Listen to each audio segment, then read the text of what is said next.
अस्सलामुअलैकुम सामीन। 17 सफ़रुल मुज़फ़्फ़र है, 15 सितंबर है। ख़बर का उन्वान है लखीमपुर खेरी इलाके में 2 दलित बहनों का अगवा और कत्ल। ख़बर थोड़ी तफसील से सुनिए। उत्तर प्रदेश के ज़िला लखीमपुर खेरी के थाना निघासन इलाके के गांव तमोलीन पुरवा में बदमाशों ने 2 दलित बहनों को अगवा किया और थोड़ी देर बाद ही उनकी लाशें पास में ही वाक़े दरख्त से लटकी मिली। हैरानकुन मामला ये है कि वो बाइक पर आए और दोनों बहनें अपनी माँ के पास बैठी हुई थी। माँ कपड़े सुखाने के लिए अंदर गई, जैसे कि उसका बयान आया है।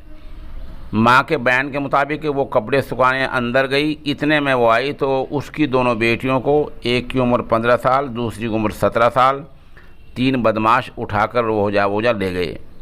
थोड़ी देर बाद ही पता चला कि उनकी लाशें दरख्त पर लटकी हुई हैं। सवाल है कि उत्तर प्रदेश सरकार में कानून की हालत इतनी अबतर, इतनी गलत क्यों होती जा रही है कि दिन में ही दलितों का अगवा होने लगा है और घरों में से अगवा होने लगा है और बाद में उनको कत्ल कर दिया जाता है।